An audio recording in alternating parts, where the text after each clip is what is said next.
We are so grateful to Professor Reddock for launching this project and for reminding us of the groundwork that has already been done and for warning us that it's possible to do all of this and for it not to have the impact. But we are concerned here about impact, research development impact. So, you know, we need to keep that at the forefront, impact. Right, Jacqueline? Impact. Okay, so we have a very brief question and answer period. Are there any questions? I'm going to repeat them because these are recording mics and you do not have a floor mic. So if you give a question, I will repeat. Yes. Hi, Rich Husky with the TNT London. I have two questions. It's actually very interesting that Professor Reddock mentioned that a lot of the recommendations they had did not come to fruition. So what I wanted to ask Ms. Stewart, or anybody in the panel particularly, is you mentioned data-driven policy making hope. Have you all spoken to any of the policymakers to see how this research can eventually have an impact? And for Renee, with regard to the flexi time that you mentioned, we are still living in a culture where we have to be in our 8 to 4 industrial era kind of mentality. The need to be in an office, even though we can basically go all work from home. Have you all seen any responses from the employers that you have been working with on increasing a culture, creating a culture of flexi time? All right, so these, as I said, these are recording mics, and we have two questions, one on interface with policymakers, and the second on possible receptivity of flexi time. So I don't know. Yes, sure. Thank you for the question on policy. I think that is one of the most important targets for this piece of research. Now, our engagement at this point is with the partners involved at different levels, as for instance, TAP and ECLAC. And we have interfaced with other existing policy, as for instance, the policy with on aging. There is an existing policy. The need for policy, however, and the way in which that policy will reveal itself, I think we are at a formative stage of the project, and we don't know where that is going quite yet. And I think what the project is working at now is ensuring that we build a suitable kind of climate of interface with the society, you know, ensuring that we have enough outreach, that like with this media launch, people are aware of it, and that this is actually driven by people themselves, not just the project. I agree with Professor Reddock's, you know, skepticism that we can, if not skepticism, certainly with the regard we have, that, you know, we can produce very, very good recommendations and good policies, and they can not find ground. One of the things we are hoping for, and this is the way in which the project is actually structured, is that there is a relationship between what we are saying and what the society can benefit from in terms of productivity, in terms of the shop floor, in terms of organizations, private sector, in benefiting in the way in which their employees are more productive, happier, well-adjusted, and so on. So we're hoping that that kind of discussion will lead to policy making, and we have already begun those efforts to engage with policymakers.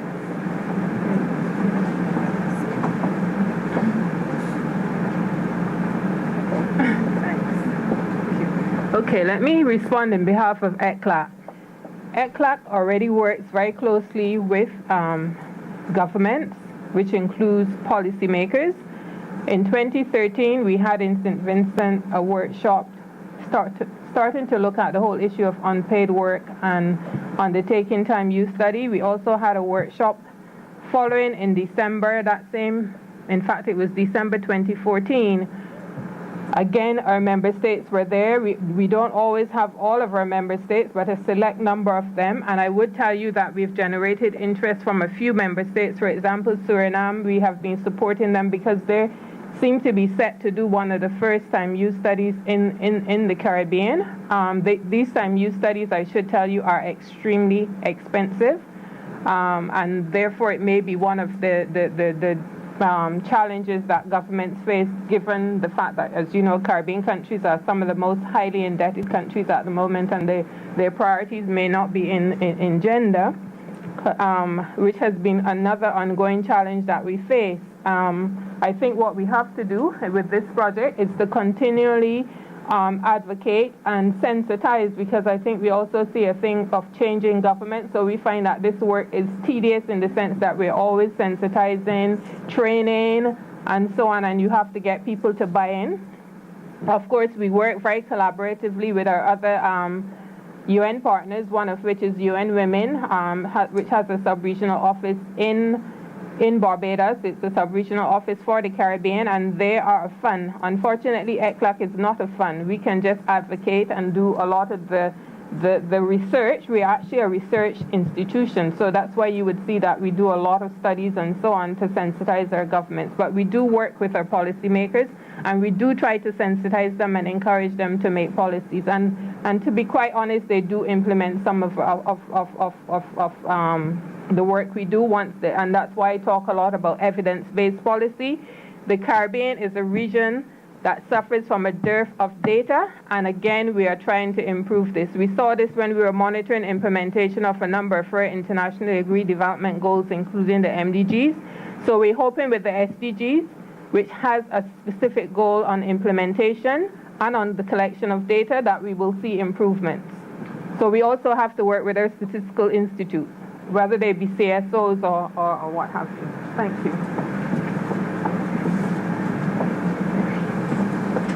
Yes. So with regards to Flexi Time, that was actually a family initiative coming out of the literature. We are not at that point just yet with this project. Any other questions?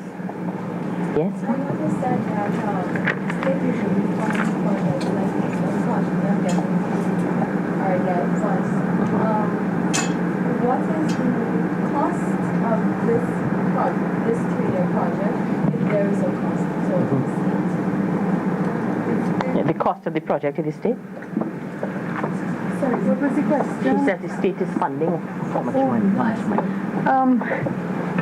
The state is not funding this project. The project is actually funded by the Research and Development Impact Fund of the University of the West Indies, as you know.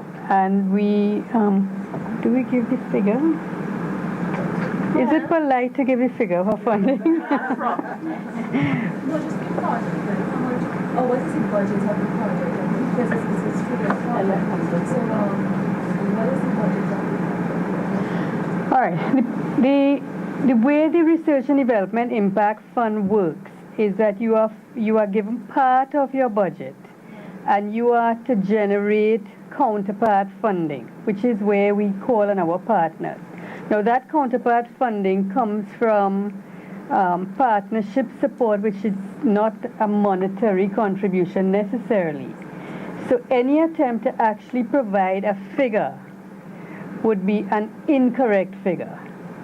Our seed funding is $300,000, and that does not pay for any staff member or researcher. We all give free labor to this. What we do is we attempt to use that to engage the activities of the project and to generate this kind of energy with the society, because a large part of this project is really about how we raise consciousness, how we raise awareness, and how we drive this project towards a groundswell, if you like, about a discussion on work-life balance, productivity, and aging. And take it not in, while the project is geared for Trinidad, no, there is the sense that it will move on. So as my final point, the media launch is also about trying to engage people and to find that social social cooperation. In fact, we have asked to have, we've thrown out a line to have private sector companies actually join us as partners in this, and we are now working on that with our Gender Advisory Board. Thank you. Do you have any partners that signed already? We have not a potential, but we do have a Gender Advisory Board, which is chaired by Ms. Sharon Christopher, who is the CEO of FCB. That is not to say that they have supported. I don't want to dismiss, but our Gender Advisory Board, which is a board that is an advisory board that is external to the institute and has members from private sector and other institutions. We are working with them to find a way in which they can encourage that kind of support for the project. So this is one of the, in fact, it's the next step that we are moving to.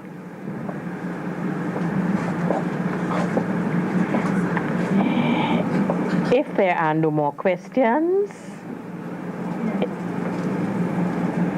sorry, after a shot, okay. If there are no more questions, sorry, yes, ma'am. I know we talked about policies and so I just wanted to find out, because I know that I'm meeting the target, so I just wanted to find out, are there any more, or what are some of the more pressing policy areas that you're hoping that this project is going to target, other than just employees? Oh, but you know, at the end of Raquel's presentation, there were a series, Renee's, I'm sorry, there were a series of proposals that have come up so far, and also I think Professor Reddock's presentation gave a series of concrete proposals that go beyond, it had to do with communities and neighbors and cultural change and attitudinal change, and so you mean the governmental policies. I don't know if you want to respond. It would seem to me that it's early in the day, because if we want research-driven outcomes. On policy, yeah. I think, some of us at the Institute for Gender and Development Studies have been long involved in policy making. Professor Reddock and myself have nurtured the national gender policy for many years. And so we've understood that the change in governments, change in political will, means that different agendas come on. But what we are doing with this project is, rather than assuming that there is a policy that has to be driven, we want that the society itself shall be part of that a process of discovery, if you like, because if you think about some of the things we've raised here, this is not a general discussion that you find in the newspapers, on the media, and so on. It isn't something that we've engaged. We want to develop that. Yes, I also wanted to say we've already presented a paper called Unsilencing Dementia, and what we find that this is a topic in relation to which there is silencing, there's condemnation, there's judgment, rather than free and open, collaborative understanding and compassion. So if part of what we do, and which you can't quantify in money, is to create awareness, sensitivity, and just give people a place to speak, it is going to act as a kind of escape valve. One of our, we're already looking at people who, as far as I'm concerned, are suffering from post-traumatic stress disorder because of the issues that they had to be engaged in terms of taking care of the elderly. So money and government policy is one dimension of it, but there are so many other layers, and that's why we're so grateful for the, yes, Prof. Yes, sure. But I just wanted to say that, sometimes you can't just implement policy from the top. Right. And I think that may be the difference with this project. That when you sensitize the society, then people themselves realize that importance and can demand lobbies, etc. So I think that is one of that is how we should look at it. Yeah, and to support that, what Prof. Reddock and Prof. Mohammed are already saying, that and part of the design of the work is to think about how, when we create that consciousness, that it's about creating a consciousness shift where people are demanding something else from local governments, from the government, but also from local governments and from employers, and also indeed from our own families and how we even talk about it. Because you can have policy all day long, as we know, and if there's no will to implement it, if there's no budget to implement it, and if there's not a consciousness around what the issues are, then we won't have much. So what we want to do is create that an entire cohesion around this particular issue, because it affects all of us. I'm so sorry, you have a photographer who's talking to me with his hands and saying he has to catch Professor Reddock before she leaves. So I'm going to very quickly thank Professor Reddock, thank the principal for his support, thank the great project team, and particularly our partners who have come out and who have given remarks. And I just want to give special, well, of course, we thank SALISES and IGDS staff for all that has been done, and very special mention of Patricia Hackett, who has put this together, and Raquel Supu, who is working tirelessly as the leader of this project. That's Patricia there and Raquel. So I thank you so much for coming. There are refreshments, but Professor Reddock has to be photographed like right now.